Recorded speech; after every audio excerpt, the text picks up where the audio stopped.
സമ്മതിക്കുന്നു. ഇന്നലത്തെ മത്സരം റൊണാൾഡോ ഭയങ്കര ഫോം ഔട്ടായിരുന്നു. 2 മികച്ച അവസരങ്ങൾ നഷ്ടപ്പെടുത്തി എന്ന് കരുതി റൊണാൾഡോയെ മാറ്റാനൊന്നും പോർച്ചുഗൽ തീരുമാനിക്കില്ല. അവർക്ക് ഇപ്പോഴും വലിയ പ്രതീക്ഷ ആ 7 നമ്പറുകാരനിൽ തന്നെയാണ്.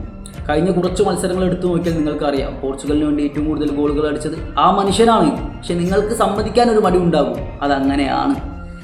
ഇതിനേക്കാൾ വലിയ രീതിയിൽ ഫോം ഔട്ടായിട്ട് അതിനേക്കാൾ മികച്ച രീതിയിൽ തിരിച്ചു വന്ന ചരിത്രമാണ് ആ 7 നമ്പറുകാരന് പറയാനുള്ളത്. ഈ വേൾഡ് കപ്പിൽ ഏറ്റവും മികച്ച പെർഫോമൻസ് കാഴ്ചവെക്കുകയും ചെയ്യും. നോക്കി നിന്നു. 2018 റൊണാൾഡോയുടെ ഏറ്റവും ബെസ്റ്റ് വേൾഡ് കപ്പ്, 4 ഗോളുകൾ അടിച്ച വേൾഡ് കപ്പ്.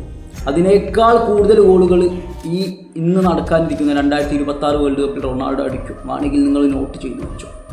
പിന്നെ പണ്ടൊക്കെ പോർച്ചുഗൽ എന്താ പറയുക, 2-3 തോറ്റാലും 2 ഗോൾ റൊണാൾഡോ അടിച്ചാൽ ആളുകൾ പറയും ഗോൾ അടിച്ചതിൻ്റെ കണക്കൊന്നും പറഞ്ഞു തരാൻ നിൽക്കേണ്ട, നിങ്ങളുടെ ടീം തോറ്റു എന്ന്. ഇന്ന് അതേ ആളുകൾ പോർച്ചുഗൽ ജയിച്ചു കഴിഞ്ഞാൽ പോലും റൊണാൾഡോ ഗോൾ അടിച്ചില്ലല്ലോ എന്ന് പറഞ്ഞു വരുന്നു. നിങ്ങൾക്കുണ്ടായ മാറ്റമാണത്. പക്ഷെ പ്രശ്നമില്ല, നിങ്ങൾ ഏത് രീതിയിൽ വേണമെങ്കിലും കരഞ്ഞോളൂ. അതൊക്കെ മത്സരം തുടങ്ങുന്നത് വരെ. കാരണം പലർക്കും മനസ്സിലായിട്ടുണ്ട് പോർച്ചുഗൽ തോക്കുന്നു തോന്നണില്ല. അപ്പം ഇനി കളിയാക്കാനാകെ ഒറ്റ വഴിയേ ഉള്ളൂ. ഏതെങ്കിലും മത്സരം റൊണാൾഡോ ഗോൾ അടിക്കാതൊക്കെ ഏതെങ്കിലും ചാൻസ് മിസ്സാക്കിയാലോ അതങ്ങോട്ട് പറയാൻ തീരുമാനിച്ച്. നല്ല തീരുമാനമാണ്.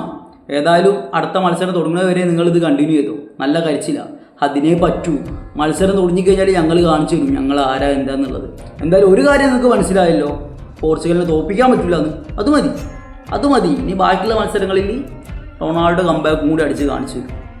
ഈ പ്രാവശ്യം എതിരാളികളില്ലേ നല്ലോണം വിയർപ്പിക്കും.